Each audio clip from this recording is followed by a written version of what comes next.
Да се четат книги е едно от най-ползотворните неща, които човек може да направи за себе си. Разширяват светогледа ти, опознаваш по-добре околната среда, света и себе си. Но освен, че влияят положително на съзнанието, те може да отворят очите ти и за други не чак толкова хубави неща. Започваш, както е казано, да виждаш, а не просто да гледаш. Едно от тези неща, които на мен ми е направило силно впечатление, са няколко начина на Сун Цзъ как да унищожим вражеска държава. Както вероятно повечето от вас знаят, Сун Цзъ е автор на всеизвестната книга "Изкуството на войната", която е на повече от 2500 години. Но въпреки възрастта си, книгата е актуална и днес, защото времената и епохите се менят, но човешката психика и природа си остават същите.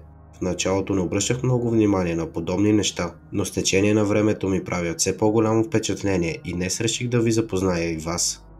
Днес ще се запознаем с няколко от принципите на Сун Цзъ за превземане и унищожаване на една държава и ще се опитаме да открием дали са просто една случайност или умело се прилагат върху България.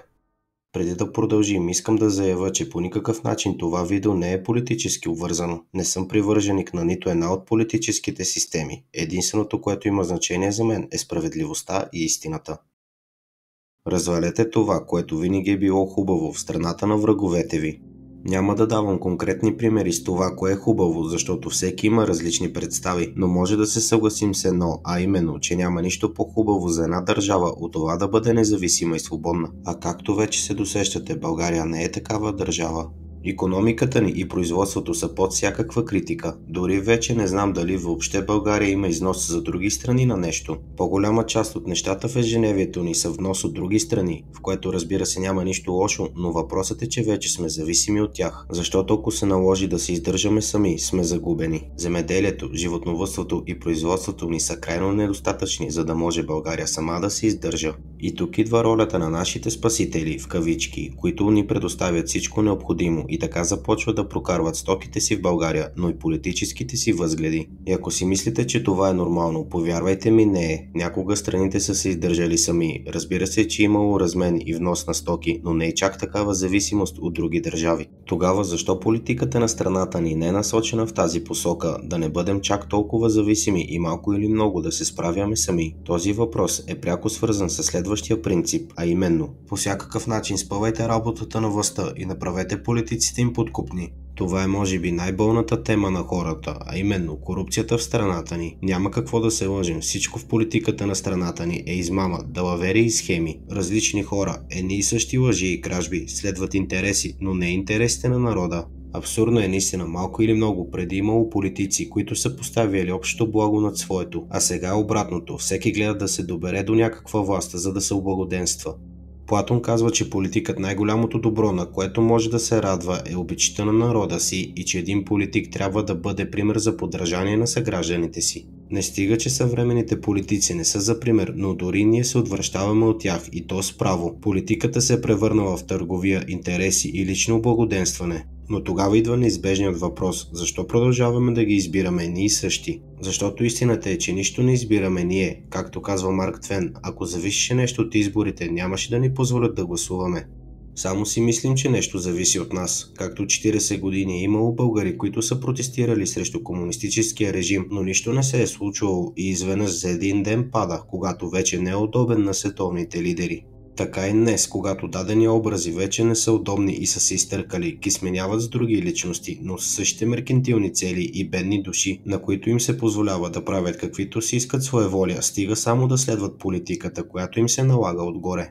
Отново ще цитирам Платон, който казва, че истинският политик и лидер приема службата си като жертва, а не като изгода, защото трябва да пренебрегва личните си нужди, за да допринася на народа си. А днес на какви политици сме свидетели? Излъжат ни да гласуваме за тях и след това правят каквото си искат. Взимат ни от социалните, режат от здравеопазването и образованието, за да могат да си купуват къщи, скъпи коли и да подсигурят до животните си пенсии. Уреждат приятелите и роднините си, те ни разоряват, а ние плащаме. Наистина не разбирам колко трябва да си ниш и да мразиш душата си, че да ограбваш народа си и да следваш единствено личното си благо, при положение, че хората са ти гласували доверие и се надяват по някакъв начин да подобриш живота им.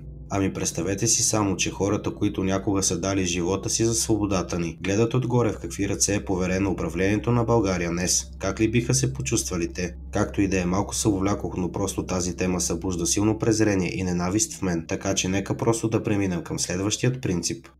Объркайте обучението и снижете образованието им. Днес сме свидетели на тотално падение на образованието и знанието. Абитуриенти излизат от училищата с нулева обща култура, не научили нищо, но все пак завършили. Ще дам един пример от личния си живот, който ще ви се стори абсурден, но е истина. Беше 3 март и както знаете, почивен ден. Бях на фитнес и дойде едно познато момче, което тогава беше 11 клас. Каза, че днес не е бил на училище и аз на майтап го попитах дали знае защо днес не е бил на училище и дали знае какъв празник е днес. Той не можа да ми отговори. Каза, че не знае, но важното за него било, че днес не е бил на училище. Аз тогава бях шокиран. Момче на 17 години да не знае какъв ден е 3 март. Живо и здраво да е момчето, то не е виновно. Миналата година завърши и сега е студент.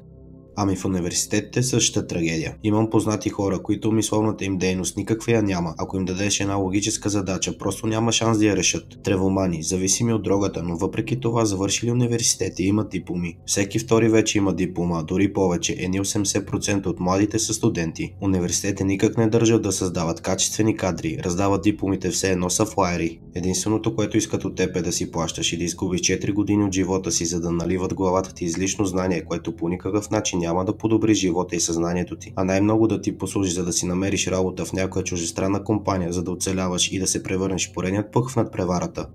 По никакъв начин не съм привърженик на комунизма, но поне на образованието са държали и единственият начин да завършиш училище и университет е като учиш и знаеш. А за никой не е тайна, че в днешно време може да си купуваш изпитите и дори да не ходиш, ако си плащаш.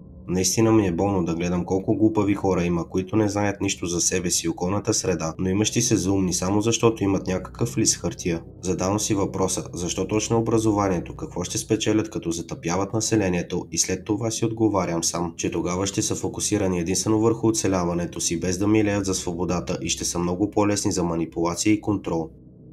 Разпространявайте между гражданите им конфликти и раздори.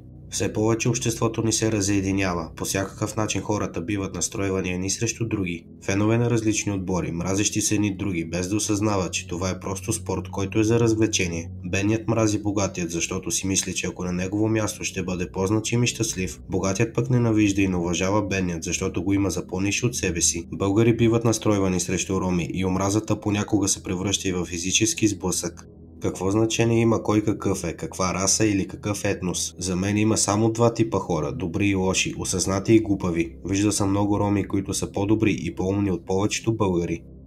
Русофили и евроатлантически политически идеали. Разделението спрямо политическите виждания за мен е най-глупавото, но и най-разпространеното и ефикасно. И не само на национално ниво се прилага политическо разделение, но и между народите. Нека вземем за пример България и Македония. Абсолютно несъдържателни и маловажни конфликти, но въпреки това са разпалвани измежду хората и стигнахме до там, че вече двата народа се мразят един друг. Но безспорно най-голямото разделение, което набира все по-голяма популярност и на мен ми прави най-силно впечатление, е това между половете, между мъжете и жените. Може и да не ви прави такова впечатление в ежедневието ви, но това е защото хората в обществото са лицемерни. Аз лично в социалните мрежи съм свидетел на постоянно нападане от единият пол към другия. Жените качват сторите и постове как от мъжете нищо не става. Мъжете пък от своя страна качват същите неща, но адресирани към жените.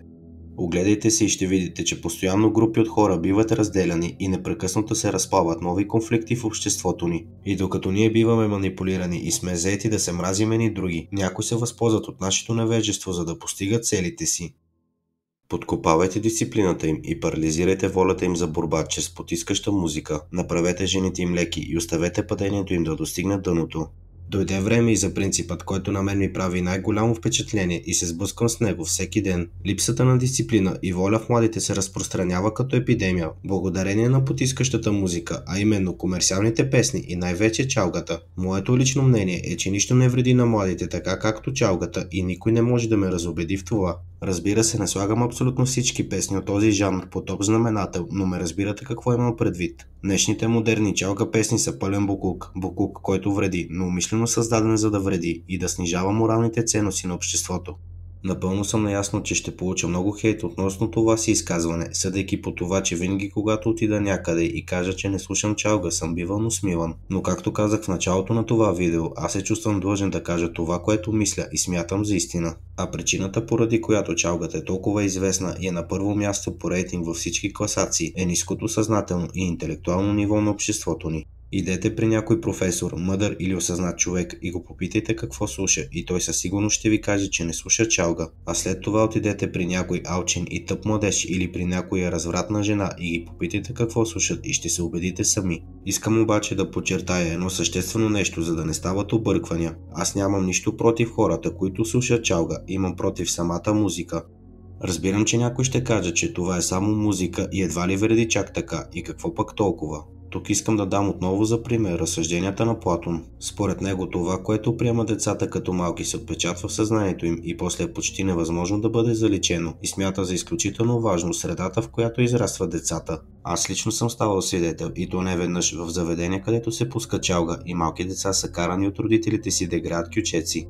А сега нека и най-после да отговоря на въпроса, защо според мен чалгата и комерциалната музика са вредни. Ами много е просто, заради текстът. Когато слушаме дадена песен, ние дори и да не обръщаме внимание, текстът ни се набива в главата. Дори много си припяваме, така се отпечатва в съзнанието ни и ние започваме несъзнателно да оформяме изборите си и характера спрямо това. А какъв е преобладаващия текст в повечето чалга песни? Напълно материалистически, възхваляващ парите, разврата, едноличното задоволение, без да ти пука за другите. Разбира се, не само в чалгата го има това, но и в повечето рап песни, където пък възхваляват дрогата. Смятам, че модерната музика в огромна степен е виновна за това, че мъжете да са егоистични, алчни и комплексирани, а жените да са безморални курви, които си снимат гъза за внимание. Погледнете модерните известни музиканти, които младото население има за идоли. Повечето са безмозъчни и не могат да завържат едно смислено изречение, но въпреки това младите им подражават и искат да бъдат като тях, защото си мислят, че това е идеалът за щастлив и успешен живот. Както и да е, нека не се отклонявам повече, а да се върна за малко обратно на темата за музиката. Ако не вярвате на мен, ще дам отново за пример едни разсъждения на велик мислител, а именно Фридрих Ницше. Фридрих Ницше е бил огромен почитател на музиката, бил е приятел на Вагнер и дори има един негов цитат, че животът без музика е щял да бъде грешка. Възхвалата на Ницше за музикалното изкуство обаче е изказана с едно уточнение. Той намира величие в музиката единствено ако е изтъкана от смисъл и носи своето вътрешно послание, което е в състояние да достигне до сърцето и ума на слушателя. Ако обаче музиката е създадена единствено за развлечение, той я заклеймява като вредна и дори греховна. Идват ми още много мисли и примери, които бих искал да споделя с вас относно музиката, но не искам да ви отегчавам повече, затова ще приключа тази тема, като ви дам един искрен съвет, а то е да слушате по-малко чалга и комерциална музика. Контролирайте медиите им. Бих искал да завърша с един принцип, който не го е казал Сун Цзъ, но съм убеден, че би се съгласил с него. Да, медиите е най-големият манипулатор на съвременните хора. Не е тайна, че повечето медии в България са частни и то притежавани от чужденци. Нека не се залъгваме, не съществува такова нещо като свобода на словото. Всички медии са обвързани политически и пускат само това, което е удобно на властващите и канят гости, в които са сигурни, че няма да кажат нищо смислено, за което хората да се замислят. Вие да сте видяли някога в някоя известна телевизия да има предаване за себепознание, духовен растеж или съзнание. Точно обратното, заливат ни с помия. Известни личности, които, както казах преди малко, няма какво да предложат на хората, но въпреки това участват постоянно в някакви предавания, в които говорят всевъзможни глупости. Безмислени телевизионни програми, които пълнят главата на зрителя с всякакви глупости. И ако си мислите, че всичко това е безплатно, жестоко се лъжете. Всъщност е прекалено скъпо, защото плащаме с най-ценното нещо, което имаме, а това е времето. Точно така, най-ценното нещо, което имаме е времето ни. То е ограничено и не може да се връща. И да го губиме в гледане на подобни предавания и програми, според мен е безмислено. Реално каквото и друго да правим ще бъде по-ползотворно, отколкото да гледаме телевизия. В Древен Рим е имало поговорка, която със сигурност сте я чували – хляб и зрелища. Императорите са организирали зрелища като гладиаторски битки и всякакви други забавления на народа, за да отклоняват вниманието им от истински важните неща и да нямат време да търсят истината, за да може управляващите да правят каквото си искат без да бъдат обезпокоявани. Смея да твърдя, че медиите се използват за същата причина в съвременния свят. Сега разбирам, че в някой се надига и въпросът, че по телевизията дават и новини, от които научаваме какво се случва по света и страната ни. Но нека ви кажа, че ако чакате да научите истината и какво наистина се случва от новините, ще има да чакате бая. Както казах преди малко, повечето медии са политически обвързани и информацията, която ни предоставят, е силно редуцирана и филтрирана спрямо интересите на въпросните политически структури. А като изключим това, ако сте забелязали, новините и в голям процент са негативни, постоянно дават хорските беди, нещастия, страдания и много рядко нещо хубаво. Това според мен също не е случайно и си има обяснение. Да потискат населението, да вкореняват негативни вярвания за света и обществото и едва ли не хората, които гледат, да си кажат, че те са по-добре спрямо нещастието на хората по телевизията и така да се задоволяват с нищетата си, без да търсят по-достоен и добър живот. Разбира се, това са мои разсъждения и не ви карам да вярвате в тях. Интернет пространството също е затрупано с помия, но моето лично мнение е, че стига човек да търси истински, той ще открие в интернет много по-стойностни и смислени неща, отколкото по телевизията. Благодаря, че останахте до край. Ако видеото ви е харесало и смятате, че има стойност, ще се радвам да го харесате и да се абонирате за канала, за да достигне до повече хора. Така също ми помагате и ме мотивирате да правя още видеа. Също така бих искал да кажа, че нищо в това видео не е доказано. Аз съм просто един разказвач на собствените си мисли и виждания за света и реалността, в която живеем, и просто исках да ги споделя с вас. Благодаря още веднъж, бъдете здрави и до нови срещи!